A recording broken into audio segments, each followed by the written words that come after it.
What's up, humans, and welcome to a new Psicoactivo. So today is very special for me because I found this podcast due to some suggestions months ago, uh, and based on the investigation that I've been doing, I found out that these two women, I already interviewed Dr. Diane Powell and Miss Ky Dickens, are continuing the investigation that I've been doing for the last year. So I'm very happy to welcome Miss Ky Dickens from the Telepathy Tapes.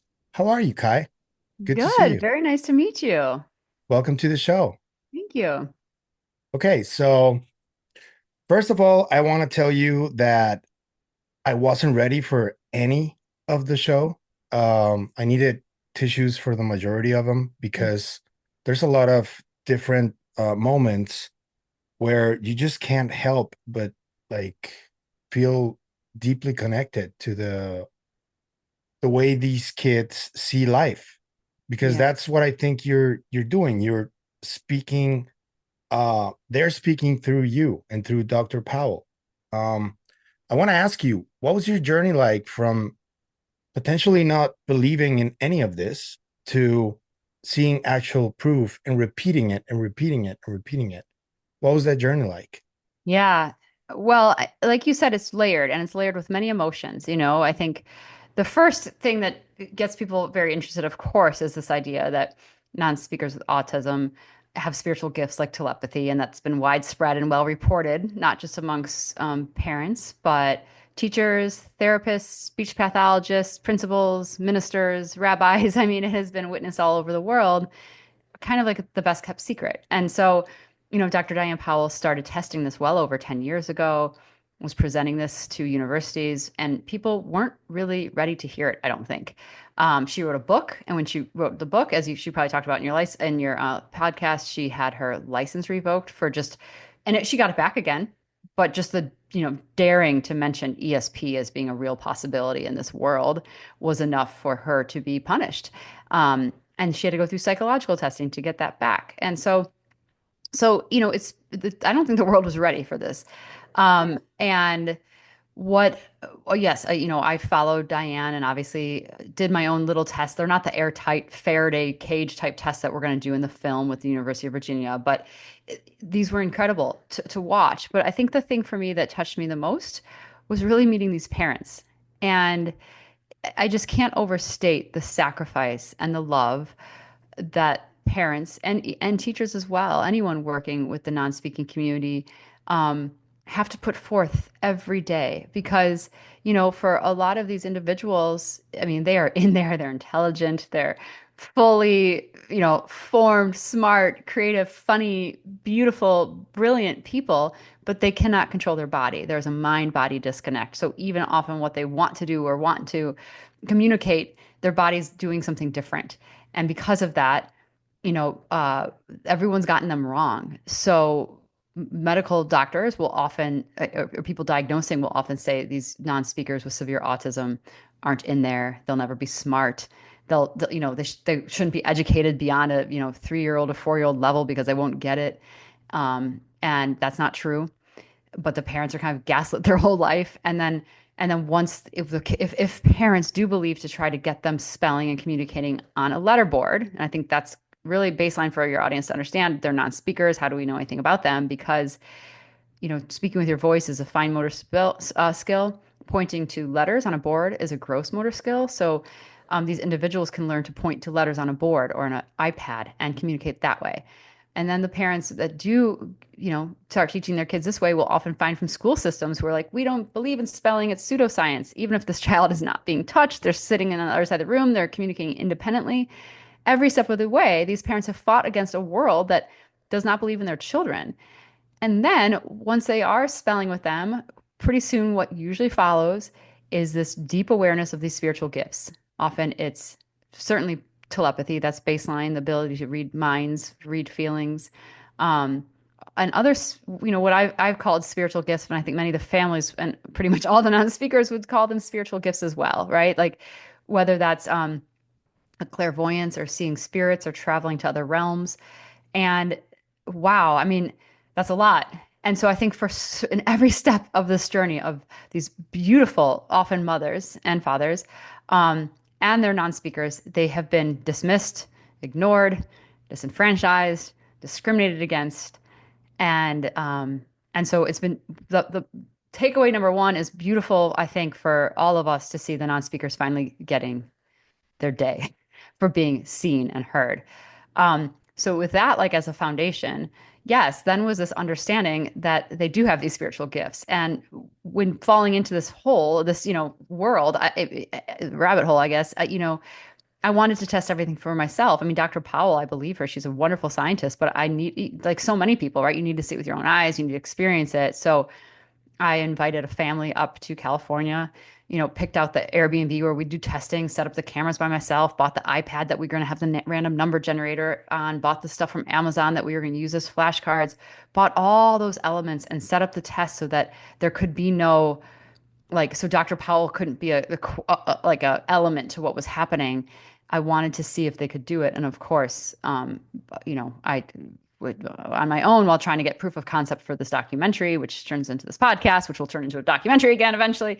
When getting proof of concept for it all, this was important to me. And, my mind was blown because not only can these individuals do it, they can do it over and over and over and over again. And they're never wrong. Yeah. And it's mind blowing. And in the podcast, you'll see the crew experiencing and witnessing this. And I thought that was really funny when the only time when they didn't repeat it, the result is when they wanted something or they were like tired. It's like it's not happening because I'm saying it's not happening. That was yeah, really funny. well, and I think belief, like the efficacy of the belief is so important because again, like I think negative energy, not believing is causes like a friction in this ability in some way, which I can't quite understand, but I know it's been reported when they've done other side testing. But the only time I truly saw one of, the spellers shut down and be like, nope, not going forward was in New Jersey. There was a production manager that was there to help with crew and stuff who came late, and I hadn't met her before, and she missed the whole morning of testing. And I felt bad for her and I wanted her to see it. And at this point, we had gone out to a park because my mind was like, whoa, does it work outside? Like, is there something about energy in a type of space? So we went to a park to do a bunch of telepathy tests. And Akil, who we were doing the telepathy test, was boom, boom, boom. Once again, the crew was writing words and he was writing, we were doing Uno cards above his head, everything. And then when she got there, the sun had just come out and it was like hitting his iPad and he was glaring and having a hard time. And she's in my ear, like, he can't do it. He can't do it. And I'm thinking, first of all, who are you? And secondly, there's a light. There's all these things going on. Like she wasn't understanding the complexities of having to spell to communicate. So I was so excited for her to see. So I'm like, let's go back home and you can see all the telepathy tests we did this morning. We got home, we got back to his house, and he was like, nope, I'm not doing it. And because she the whole time was like, I don't think this is possible. And I had to kindly ask her to please, would you mind go outside and maybe go in a car so you're really blocked off? And the second she was gone, he was back. Just boom, boom, boom. So yeah, that's a fascinating element, I think, to all of this, that belief, love. There's a lot of elements to making these gifts reveal themselves. That's why I think, and correct me if I'm wrong, people who may have these skills, not necessarily just the non-speakers, but I happen to believe that all humans can hone these skills Mhm. through a lot of training. But I think that empathy is a big part of how much of this skill you can use. Yeah. Because if you don't use it to help and serve others, I don't think it works. And it's similar to that. Do you agree with that? Yes, 100%. And I think in the series, and people, if you listen, if people haven't listened, they should listen in order because it really helps unfold the onion and bring people along from myself being an outsider and somewhat of an open-minded skeptic to a complete, utter believer. And by episode 5, what we learn is that there's teachers who are so committed and so very loving to their students, or sometimes it's one special student in particular. Actually, that's often the case. And with that student, something unlocks, and somehow the teachers start to hear the students back telepathically. So you're right, it is possible. And none of these teachers that I've met are, like meditation, experts or gurus or, going to like energy healings to open up their chakras. Like none of that.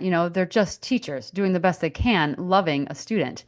And they are let into this unbelievable gift they didn't know they had.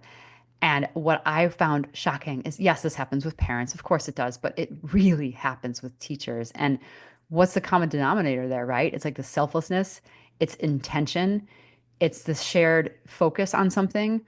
Like, an unbelievable amount of love and sacrifice has to be made to help these individuals who often have a very hard time, as I said, controlling their bodies. So, yes, I do think we're all capable of it. And on the side, we've had some conversations lately. One of the beautiful things about the podcast being out there has been getting a lot of requests and thoughts and ideas from researchers and scientists. And something that's come up is, could we, create like, a neural link in their brain to help them talk? Or could we do this to help them spell easier? Or could we do an eye device where they can just think of letters and what I have found when presenting this to spellers is like, y'all are missing the point. You're supposed to come to where we are telepathically.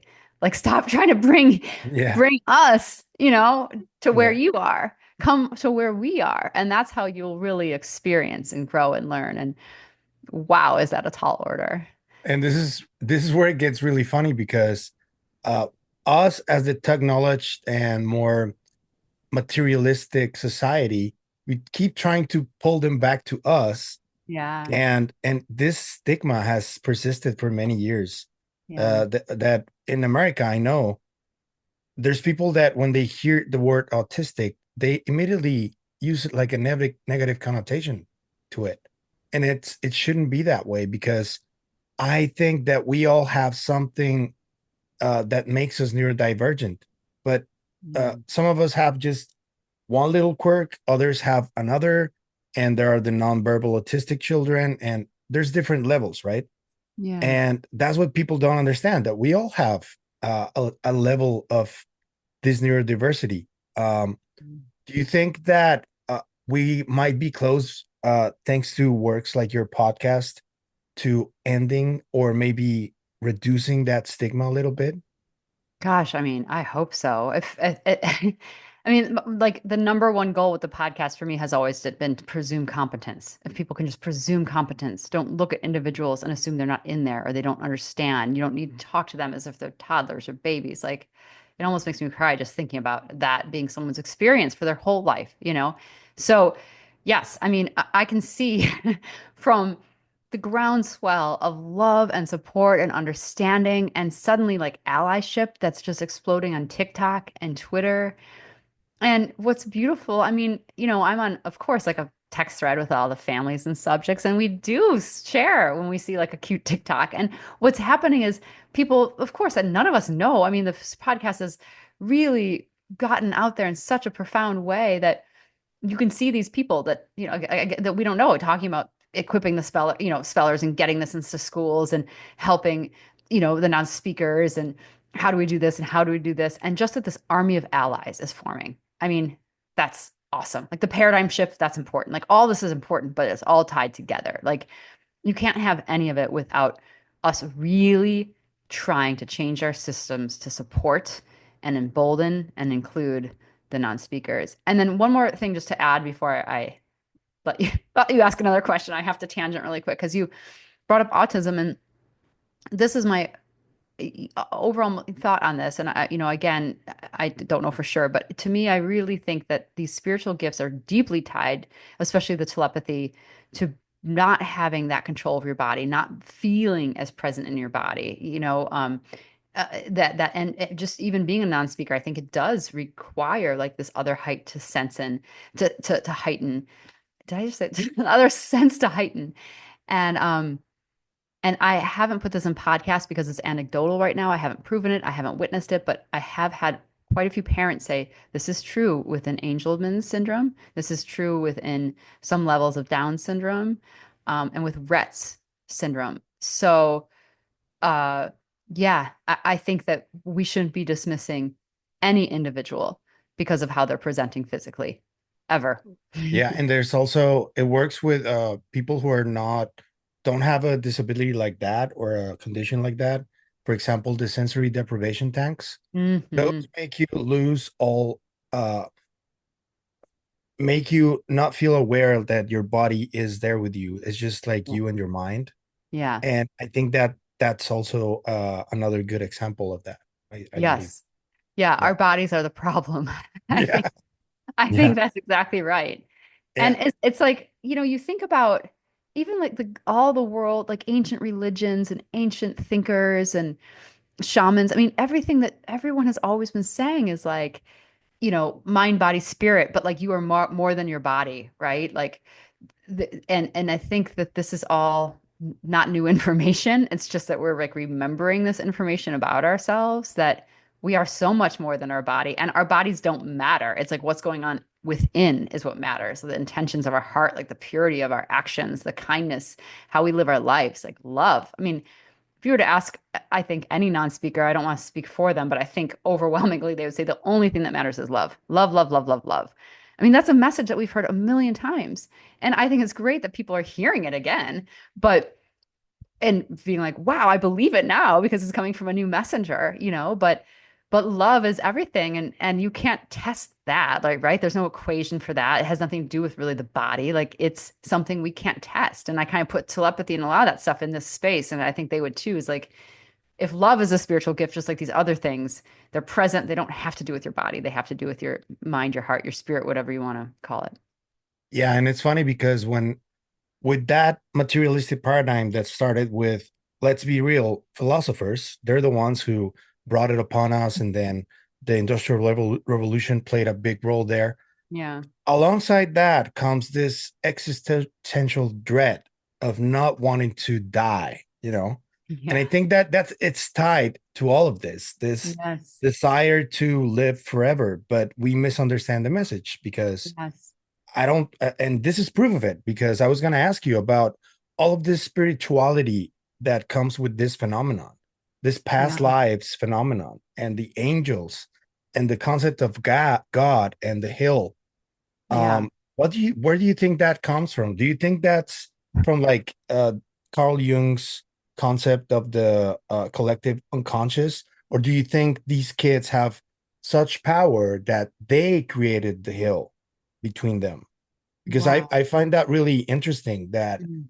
I do think that they are very, very powerful. They have, and I always thought of that as a possibility that maybe as a collective, because they are all entangled, Right. they created that place. Do you think that's a possibility?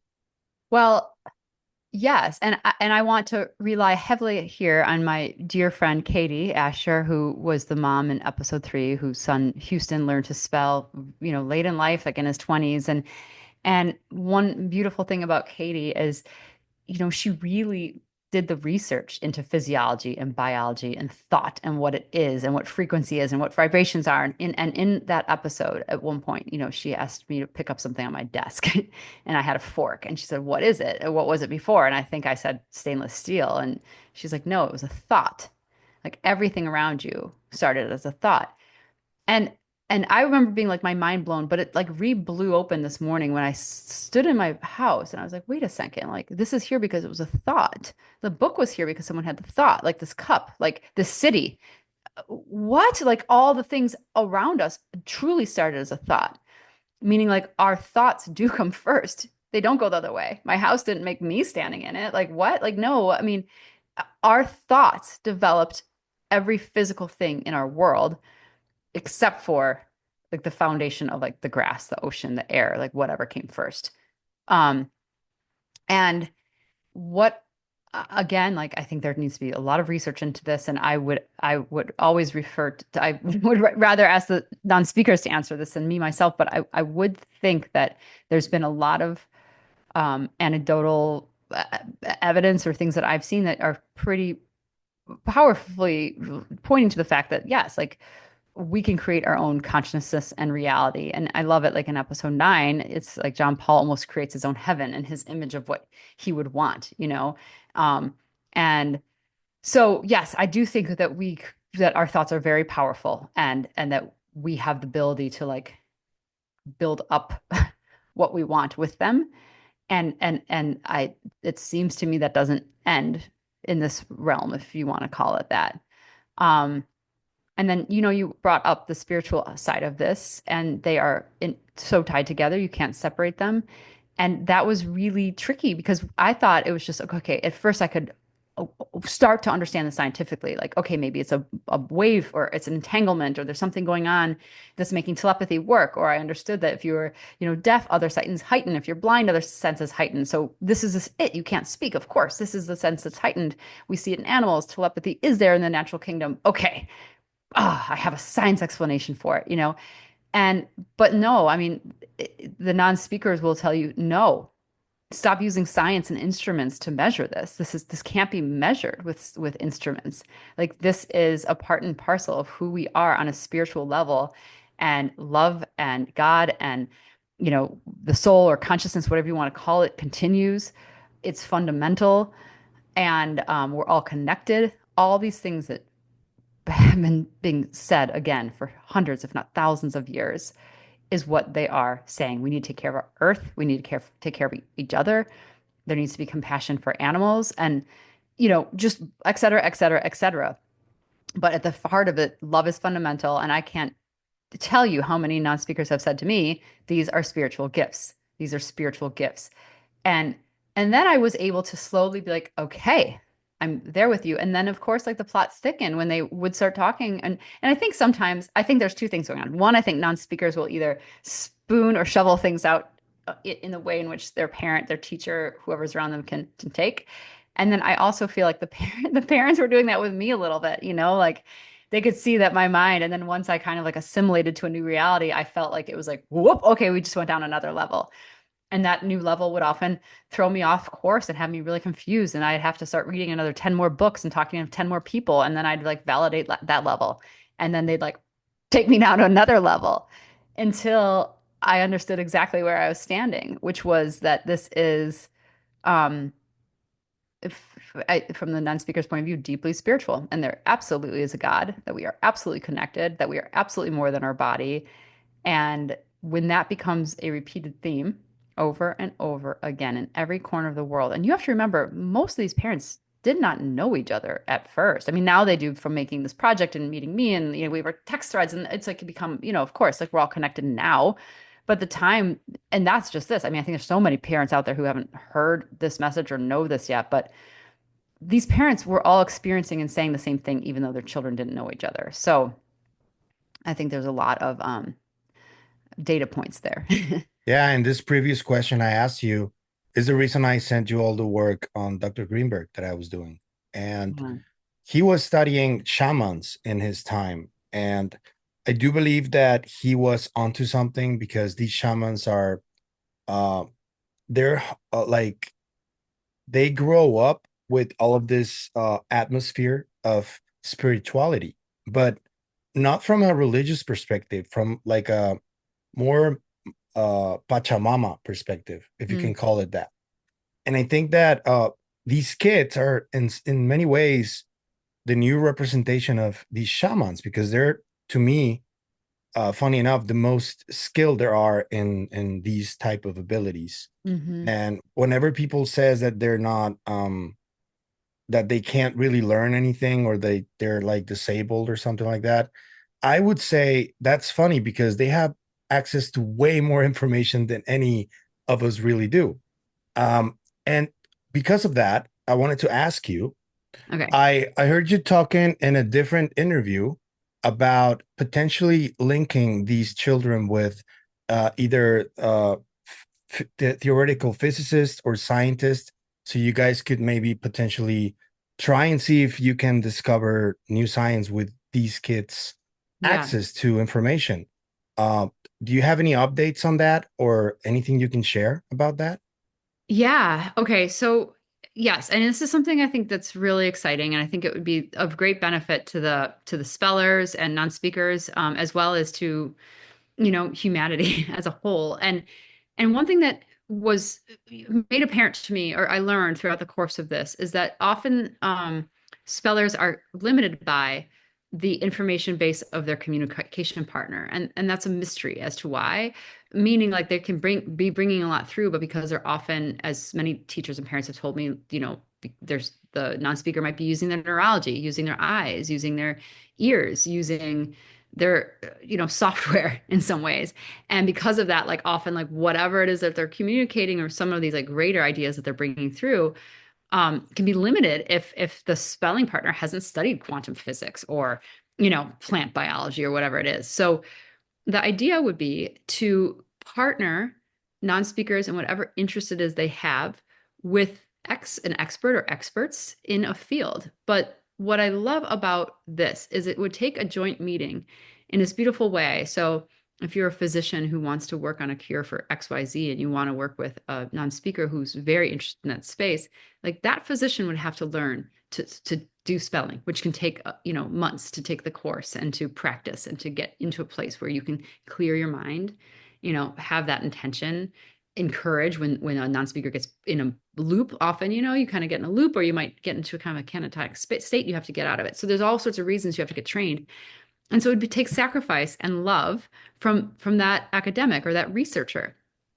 to be partnered with the speller. And so there's kind of a shared unity that would happen. So we want to create, I think, yes, deeply want to create multiple spaces or a space to start where this type of partnership can happen. And maybe it's a fellowship, right? Where this resident fellowship will come, and it's up to the families how this will work. I just starting a non-speaker advisory board along with Diane and Susie, and a bunch of these families and stuff, where they're going to tell us how this should look. The non-speakers will lead the way, but some families might say this is, it's going to take like 6 weeks for my child to get assimilated here and whatever. And maybe it's energetically would feel better if it was near water on a mountain, or there's dogs there. Like we have to kind of figure out what that looks like and then start to bring in the scientists and researchers. But it could be a cool, even university format, right? That could maybe get, get spellers their PhD. Who knows? But for me, there are people. Okay, so there are a lot of questions I'm answering in this one. So where is that at? We are starting this non-speaker advisory board to give us kind of a roadmap for how and this should look. Then we'll kind of figure out how to budget it. And then once it's budgeted, we are going to obviously start fundraising for it. What's been beautiful is, a lot of people are coming forward that are really earnestly concerned and interested in consciousness and advancing humanity and our understanding of consciousness, that are wanting to talk about funding the film, funding the center, so funding Diane's research, which is also critical. So we're kind of having a lot of those conversations right now. The most important thing to me, like I am happy to always turn down anything, turn down money, turn down anything if it's going to exploit, harm, disenfranchise, like any of that to the families, the non-speakers, the teachers. I think this overwhelming message, right? It's really it needs to get out there, right? And the right people need to be involved. So it's going to take a little time to figure out like who those people are that are really in it for the right reasons. Um, Yeah. and but it's going to happen. I think all of it's going to happen. And And I think, there's a reason, I think, why parents have been so weary of going public with this, because I can get why they're overprotective of the world knowing that their kids have these skills, because we're talking about a major paradigm shift. We're talking about proof that these abilities are real, and yeah. that it's not only just them, they are, to my knowledge, the ones that have the most access to these skills. But I don't know. I've already read a bunch of history related to PSI phenomena, going back to Dr. Andrea Puharich or Mm, Itzhak Bentov, and even Jacobo himself, because Grinberg was studying this from Mexico, and his disappearance was very mysterious. mm, We still don't know what happened. And we're trying to actively avoid any type of interaction that leads to something like that. So I completely understand. And yeah, it needs to be on a really slow pace so mm. we can see where we're going, right? Yeah. Yeah. And also, like I said, I think, I see the non-speakers as the guides here. I want to do what they do or want to do. And for the most part, they are wanting this message out. It's really exciting. I think that people are hearing this, that they're ready to hear it. And, so for me, that's phase one, which is like a tide phase, is like getting the film and the research done. Because in the film, Diane's storyline will culminate in these university-backed airtight tests that show that this is happening for real. I mean, I love the tests that we did with my little film crew, on the road, but it's not like scientific airtight university backed tests. So that's going to be awesome. We want to try testing the hill and a few things. And some people need that. Some people will always need that, and that's fine. And I know Diane wants to get the peer-reviewed research. We'll get this in the journal, all that stuff.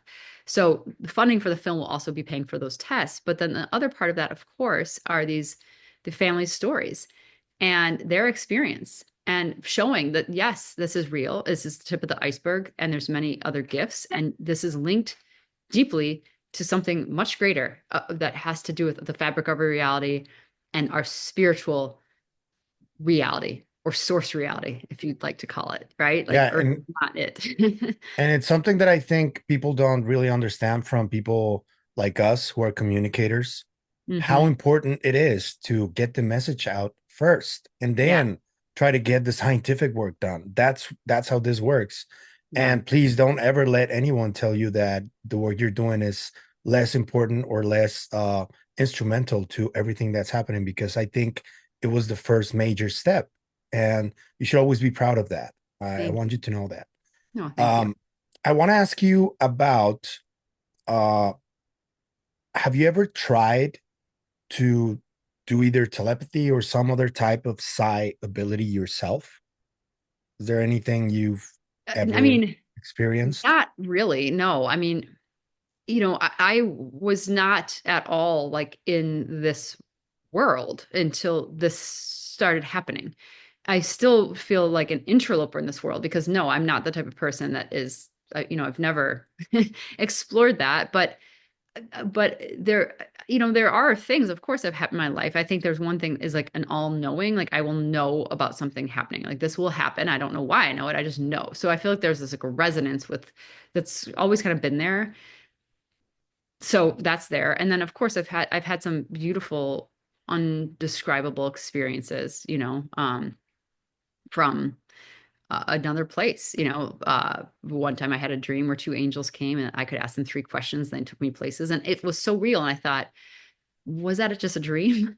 But now looking back, I'm like, no, I don't think that was. Now what I know, because it was so different than the typical type of dream, or a friend. It was right before I was pregnant. I mean, like no one knew, right, that like that was even happening. I had a friend who had a father who was deeply Catholic who had died. Um, and she came to my house one morning and she said, my father came to me in a dream right last night. And she said, I had to get you a Padre Pio necklace, which is like the patron saint of civil servants, I think. Yeah. And she's like, so I had to go down to a church. I had to get it blessed and I had it come right here. And I was like, thank you, Patty. That's so nice. And then she said, because my father says I have to protect the baby in your belly and you. And I was like, what? And I was like, well, I don't. And she's like, I know you most likely aren't pregnant. She's like, you can just take this with a grain of salt. Like then she got kind of embarrassed and took a pregnancy test and I was pregnant. And Whoa, and that was really unbelievable. that's wild. And what's so beautiful is her she had a story that like it gets deeper because she was a detective in Chicago, a wonderful, cop detective. And there was one day when her father was alive where he woke up and said, "You have to go get a Padre Pio necklace today.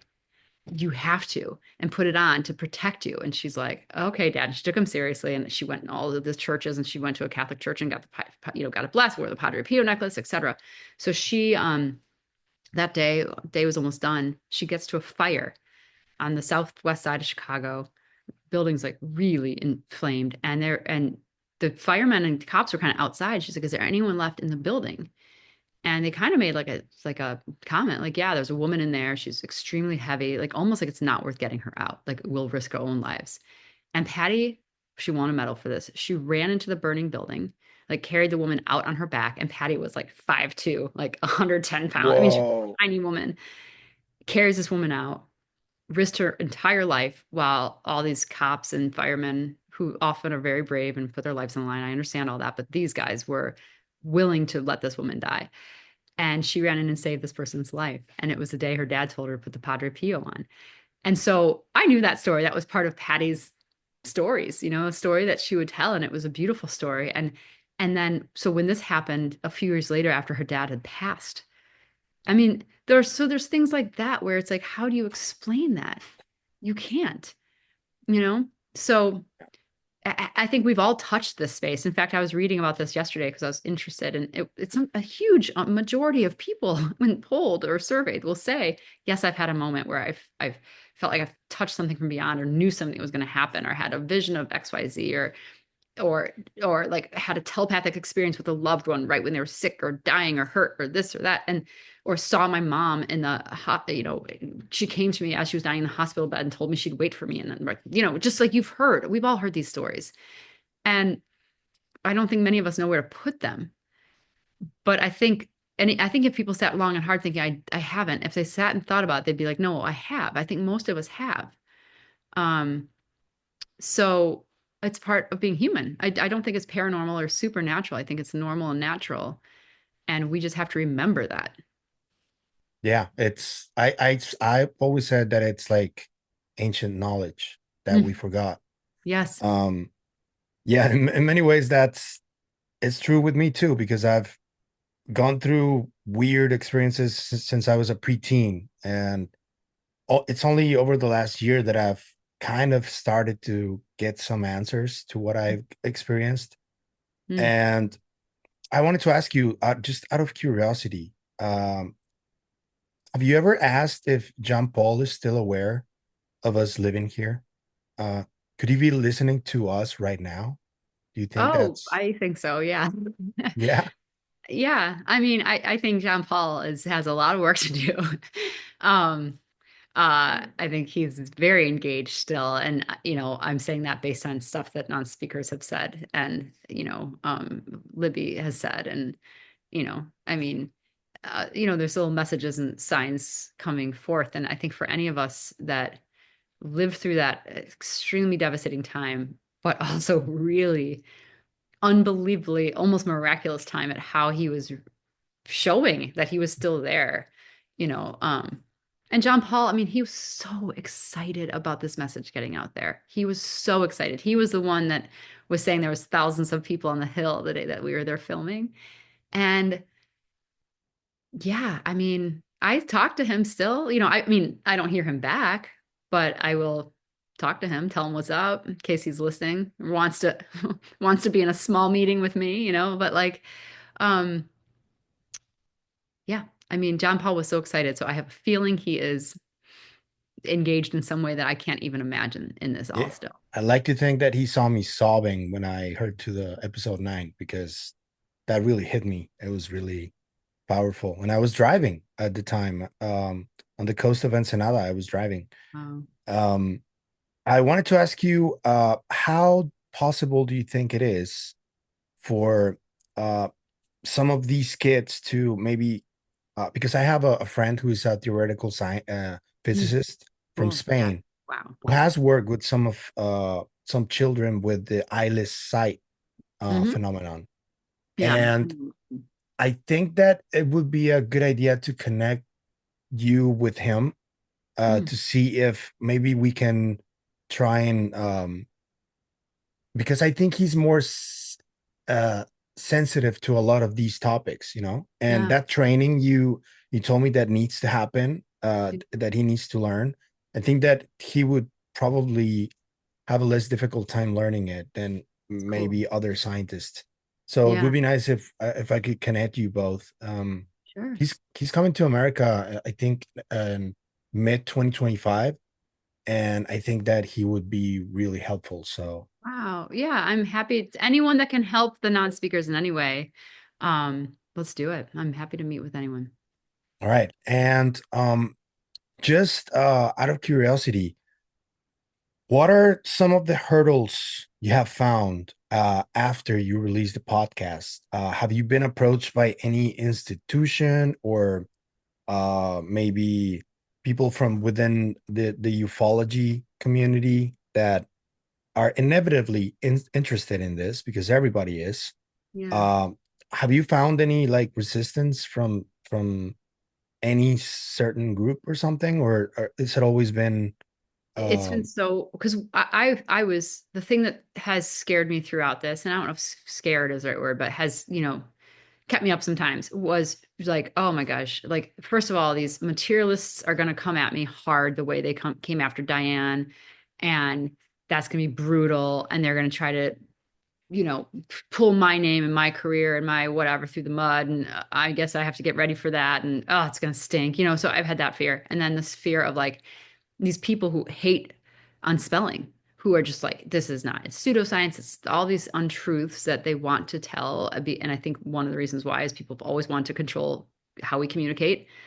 Braille had a very hard time getting into the mainstream. I mean, Braille books were locked away in the school where Braille was invented by Louis Braille because it was a threat. Like sign language was not easily brought into the system. It took over 100 years, over 150 years. And even in the 70s, that people were telling I'm sorry, deaf kids that they had to read lips, and ASL was not allowed. So the spelling community can be the anti-speller community can be fierce. I think there's a lot of money tied to this. ABA therapy is what kids are put into right now if they're diagnosed with autism. I cannot find many families who have not said that ABA therapy has been traumatizing for their children because it does not presume competence. It doesn't teach them to communicate. It makes them do repetitive, boring, awful, like childlike tasks over and over. There are some benefits to ABA, of course. Like there could be some good found in it, but it is not the solution for many people with autism. And Asha, who will not endorse spelling, is in bed with ABA, from what people have told me. So there's all sorts of, there's money, there's special interests. And I know that's out there. And I know that I'm putting out truths that are going to harm their special interests. And and that has me been worried at times. It has had me worried at times, but have been not present right now. And I think what's beautiful is that the response and the popularity of the podcast has fortunately created a huge amount of people that truly get this now. They get that the spellers are competent. They get that spelling is valid. They get that these spiritual gifts are real. So any of these groups that were so happy to gaslight before and speak untruths or push out whatever and try to go after people that were, maybe putting a crack in their system. This is like such a huge wave now that I don't think there's much they can do to fight back against this. I just don't. And I don't think they can, because it's like I'm getting emails all the time now from parents, teachers who were like, I had no idea. I tested this. It's true. Here's a video of me just testing this with my non-speaking nephew or niece or sister or aunt or whoever. It's true.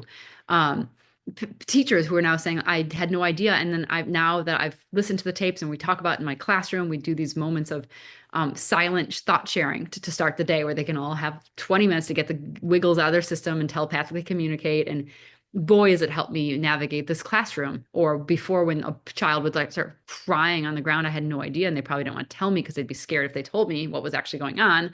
I'd be scared.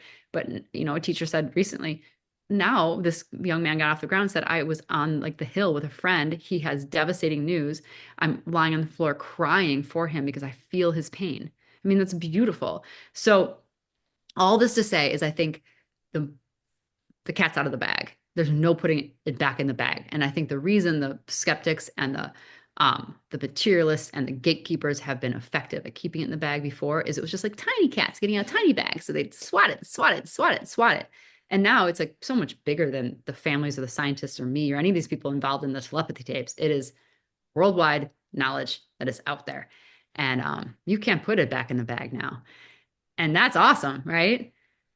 yeah, that brings me so much joy to hear. And I also think that there's a level of decision making from the non-speakers themselves that collectively have made the decision to just get the message out. And something changed along the way over the last decade that made them uh, go there. I don't know if this is linked to any event that they may have seen collectively, or something like that. But it is pretty clear that they are the ones that want the message out now. And that's why, well, that's probably the main reason it's not going back. Um, Yeah. yeah. Yeah. Have you ever wondered if they saw something and they're just maybe not talking about it now? And that's why they're like so decided to come out. Um, I haven't wondered that specifically, but I do think there's a great awareness of time and that the time is right. And I think it could have been I don't know what it is about now makes it right, but I think humans are more open. I mean, I think we've been kind of like lost a bit I mean, we've really become disconnected from each other, from ourselves, from our natural habitat for hundreds of years now. I think slowly we're starting to move back to who we are and what we should be. And I just think the timing is right. I don't know why the timing is right. I can't pretend to know why the timing is right, but the timing's right. And Dr. Diane would say that too. I mean, 10, 15 years ago, people were not ready for this. They just Yeah. weren't. Maybe I keep going back to that famous Terence McKenna quote where he says that everything is gonna just get weirder and weirder, and people are gonna have to start talking about it. I Yeah, feel that right now, yeah, and yeah, it's multiple phenomena that's happening. It's not yeah, just this, although this is yeah, very central to all of that, I yeah, feel. yeah. What's your take on other phenomena? Have you ever looked into any other type of phenomena besides this? Because I know your time is probably stacked up with this only, but maybe you're curious about other stuff. Well, I think this is what happened to me when making the telepathy tapes, and I would imagine this is probably the experience of listeners who are also listening to it, is that once you believe or start to know that telepathy is real, it really starts to make you reevaluate everything else that's real. And for the process for me, I mean, I was even shocked to know that like crystals actually had energy. I mean, I never really got that. I was like, wait, people go buy rocks and hold on to them or carry them. And I mean, I've had crystal necklaces, but I didn't actually like deeply believe that they did anything. And then hearing Houston react when his mom brought home rocks, crystals from a massage or something. And, she's an evangelical Christian, was kind of like, I don't know what these are. And I don't know if what I believe in these. So I'll just put them on on the bathroom counter in my primary bathroom and close that door. And she closed the bed, and then all of a sudden Houston comes home and crashes through two doors because he felt the rocks. And he took them into his bedroom. He lined them up next to his bed. And now he loves crystals. He loves rocks. He feels them. And he talks about how each one has its own vibration. And then I looked into that, and that's true. And then it was like, okay, more cognitive dissonance. Like, what else is real? Wow. And then there's a story of an angel I mean, often we'll talk about angels, and another story with Houston, who is so connected. He really is like, he's the one who coined the talk on the hill. So give credit where credit is due. And, Houston, he considered himself a herald of this space, and, and he is. And one of the things that happened with Sam, who was the production assistant that didn't believe that, or couldn't see the telepathy happening, then Houston had him write down a word, put it in his pocket, and then Houston guessed it, and Sam believed in the telepathy. When we were leaving that day, another thing happened where Houston said to Sam, "There's an angel around you, right? And she's a baby, she's a young girl." And Sam was like, okay, hold on here. And then he thought, okay, if this is real, like I don't know if this is true. He didn't doubt it, but he was kind of, it's a lot for someone to hear. So he said to Houston, well, what's the angel's name? Thinking there's one young, like his sister or something lost a child at a very young age, and he's thinking it's probably my sister's child, or it might be this other child that he knew was a baby girl. So he knew the name. So he said to Houston, well, what's the baby's name? And Houston spelled, I can't tell you because you refuse to name her. And at that, Sam really was overcome with emotion. And that's right around the time that I come downstairs to pack up equipment. So I'm thinking, what is going on here? And Sam is really moved. And he tells me the story on the way to the airport. He said, my wife and I had to have a medical, abortion, like because of something going on with the fetus. I think it was first trimester, like early enough, where he said my wife was felt this to be a child and wanted to name her and wanted to give her a funeral service. And he was like, yeah, no, no, no, no. It was just a massive cell. She wasn't real. She wasn't a baby yet. We're not naming her. Let's just move on. We'll start a family again. Come on. And so he was in a different place and would not name her. And Wow. so after that, I mean, when you're witnessing that type of stuff on set, what do you make of it? So leaving there, I was like, okay, like, wow, I think angels are real. And then more stories like this happen. I mean, I'm just throwing out like little stories here and there, but when you see it over and over and over again in classrooms and with families and with parents all over the world, either or hear about it through constant messages, it's there comes that point where you're thinking, "Phew." So so yes, like for me, every step of the way was another like, oh my gosh, this was real. This is real. What else do I need to reevaluate? And I reevaluated everything I'd ever dismissed. Everything. Yeah. I mean, I think I've read like 200 books like in the past like 3 years, just on all nonfiction, to understand this, you know, and I think one of the things I really value about I know the podcast has become very popular and a huge talking point within the UAP community, and I think just like any community that has all these different like varying interests, but like at the part of the UAP community that I love are those really thinking about philosophy and consciousness and what this means and what it could mean, and and that's where I think to the telepathy tapes dovetails. It's Yeah. really trying to understand the fabric of our reality and what consciousness is. And and are we alone? And Yeah. I think though the answers are the same. And I think that's why for the UAP world, they're really excited about the telepathy tapes because it's answering questions that they've answered on their own when they've been trying to contemplate consciousness and philosophy. Other quick thing, I love Dr. Diane Pasalka, and she's been a very sweet, silent advisor to me, during some of the wave of stuff happening around this. And I know that what happened in the UAP world with her was really this like dovetailing, right, of religion and and this the quest for non-human intelligence and I think again, like I thought when I first thought of her books or read about her books, and then I eventually read them, I thought, how on earth is religion and all that go with like UAPs and non-human intelligence and what, um, and that was right around the time I was working on this, and I was being told over and over again, there's a spiritual component. You're looking at the science. There's a spiritual component. Stop looking just at the science. There's a spiritual component.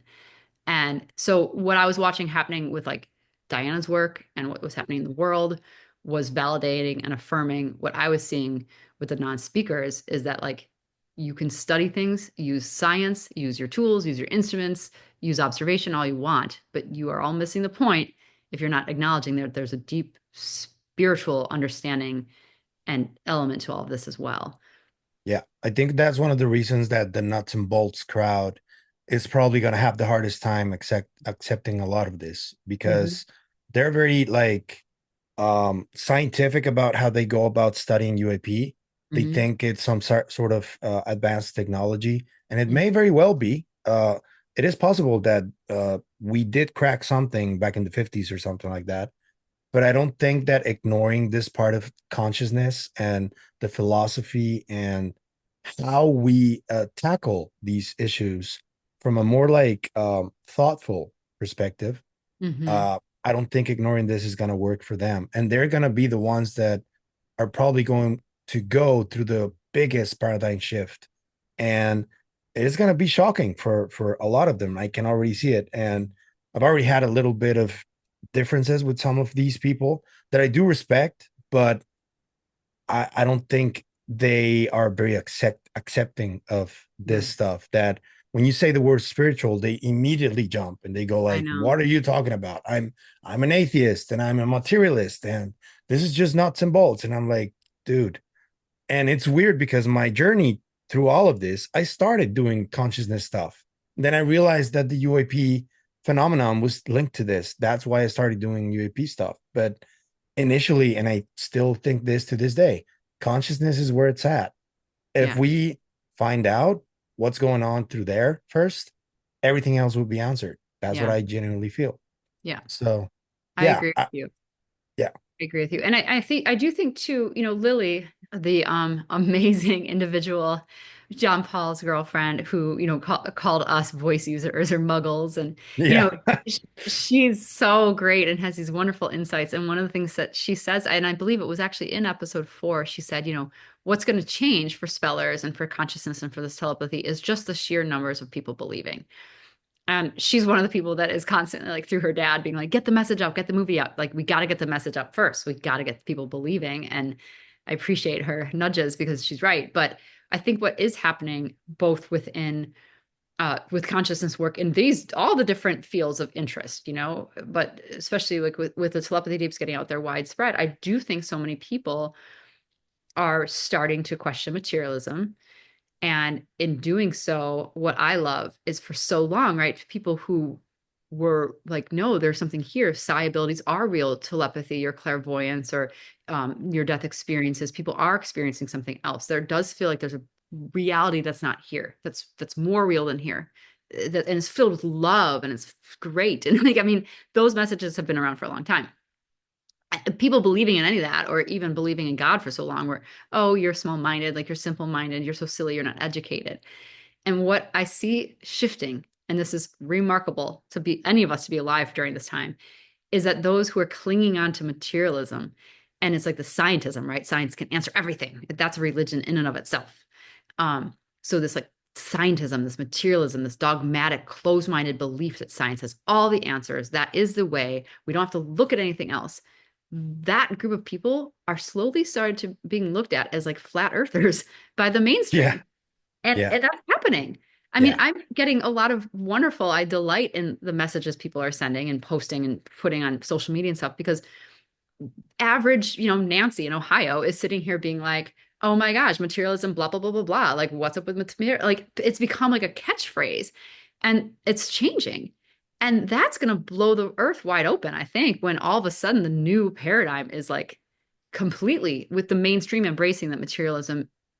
A lot of it is right, but it's not all right. Yeah.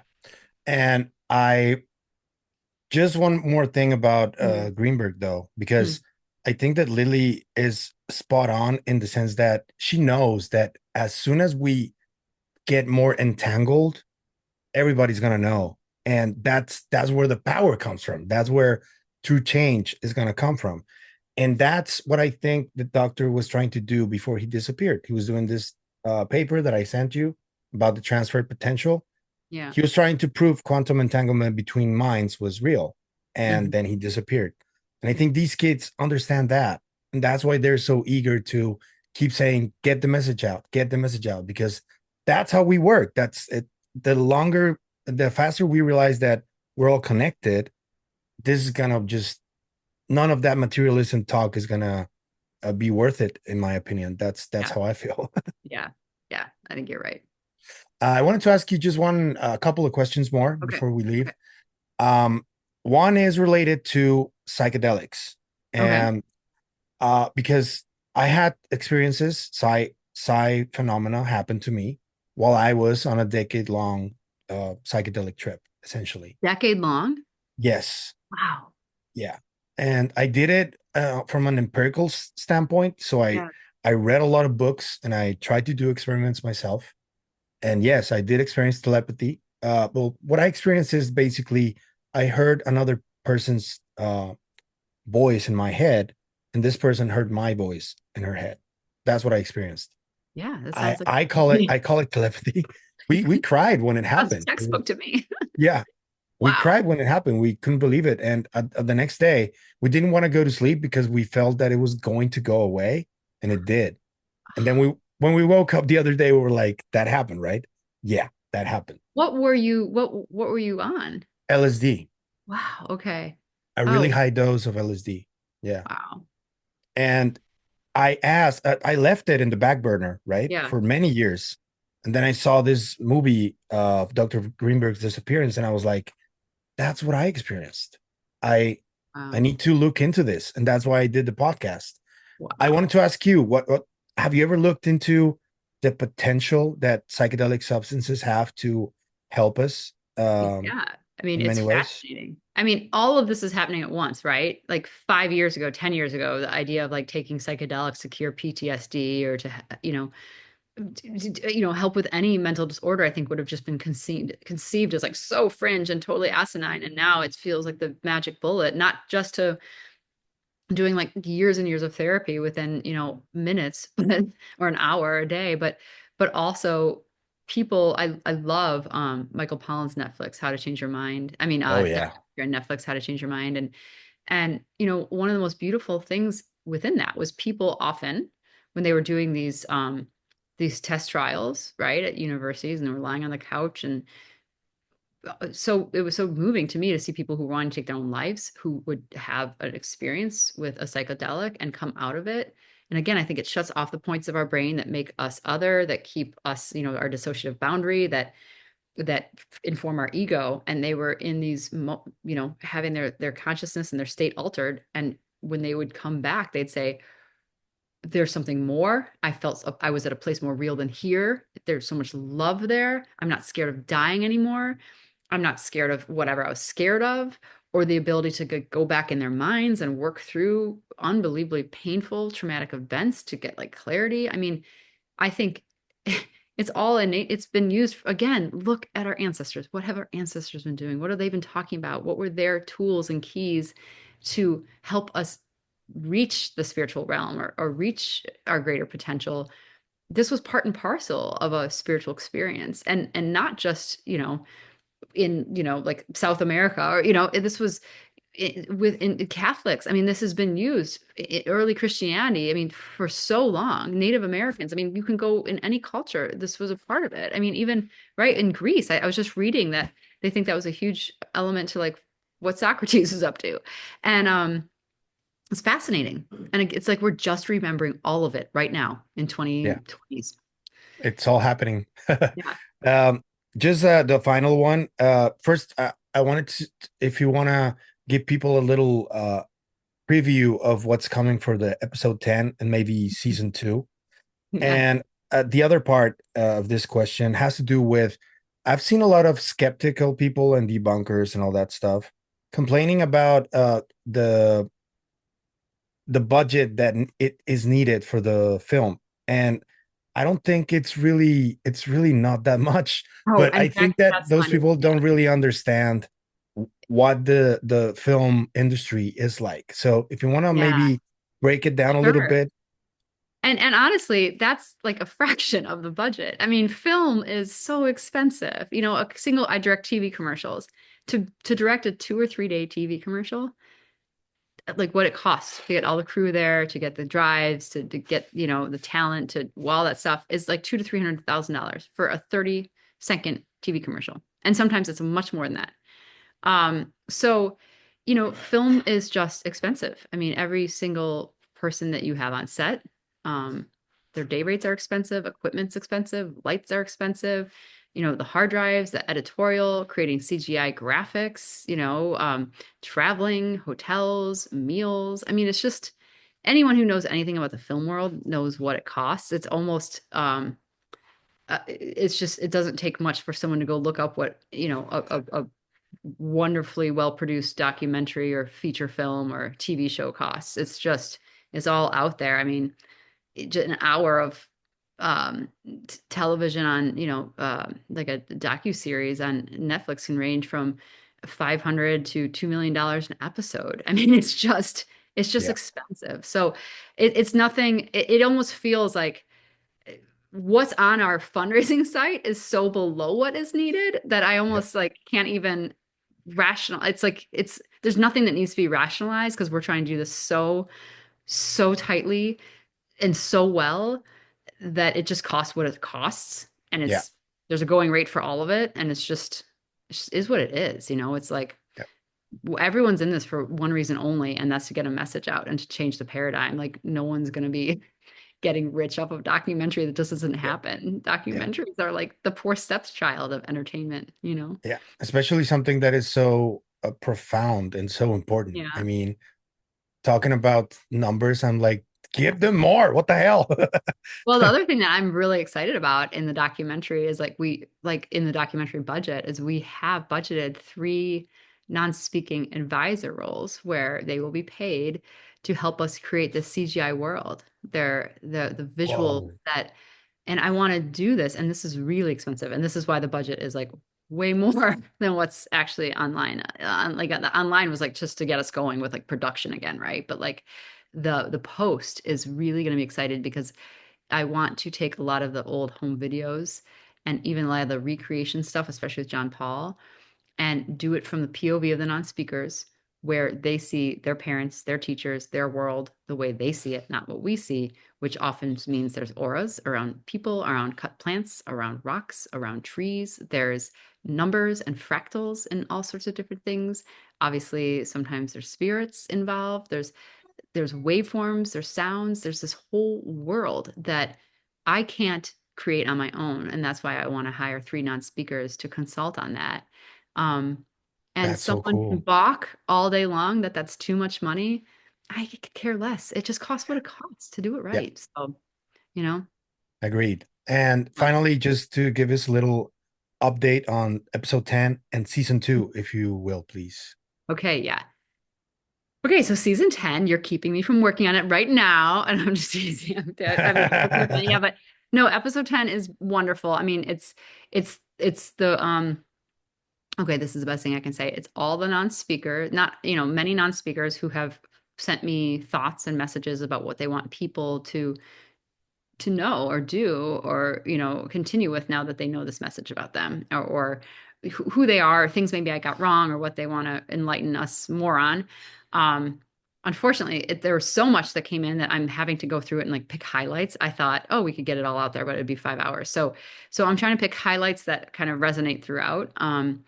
And though that whole episode will be focused on the nine speakers and their words, there's going to be one voice user in it who gets part of this time.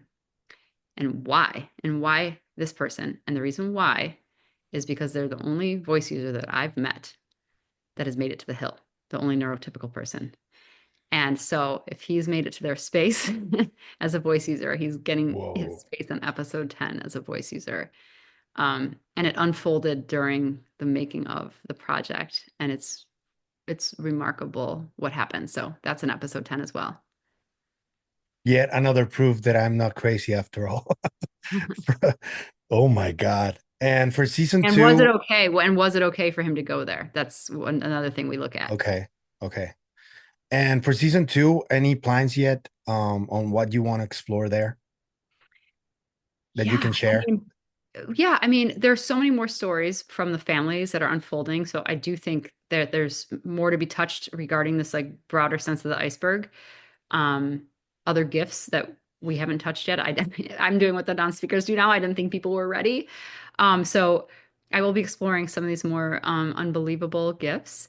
And then I do think I want to spend some time looking at some of these abilities that are not in the non-speaking community, the best cases, the best experiencers and experiences around some of these things. And there's some beautiful, unparalleled stories that I'm really excited to share with people. So I think time is the biggest issue for me right now, is like trying to craft a season 2 podcast, which I found the hard way that season 1 at least was like often 40, 50 hours a week, like nonstop. Um, and create a film at the same time. And I think what I'm going to do is really prioritize the film.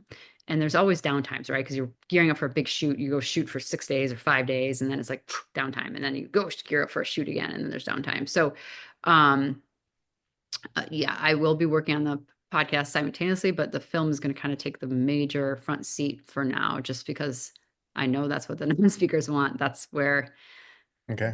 that's everything to them right now, is getting that out. All right. And just to finish, I'm going to tell you a little story that happened to me last Friday. Hmm. There are these Mexican parties and Christmas called posadas navideñas. Hmm. And one of my mom's best friends is a doctor. My family is all doctors. I sent him the telepathy tapes because he has a verbal autistic child who is really smart guy. Danny, his name is. And when he saw me, he gave me a hug and he was like, "Thank you. I need to talk to you over the night because we have a lot to discuss." And he revealed to me that his kid is verbal, but he also has a lot of different skills that he couldn't talk about like more openly And Yeah. now that he listened to the tapes, he was like, now things are changing. Now I can see it. And I was like, yeah. And he's gonna bring me Danny so we can just spend some time together, see what happens. Oh, That's gonna be interesting. Yeah. that's awesome. Yeah. And time and patience, I think a lot, so much of this people have to remember is like built on love and relationships. So you can't force it. And yeah, Yeah. that's great. Ky, Really. I want to thank you for the work you're doing. You have no idea how important it is. Maybe you do have a little bit of an idea, but this is, for me, the most important topic that we all need to be talking about. And I can't wait to see you go on the biggest podcast in the world, like Rogan or something like that. If you do, give me a hint before time so I can be ready. Yeah. But please, anything you need from me or any way I can help, don't hesitate to ask. I'm always there. And thank you for your time. Thank you so much. Appreciate it. It's been so wonderful. So I'll see you guys on the next podcast and have a great rest of your week, Ky. Thank you. Awesome. You too. All right. Take care. All right.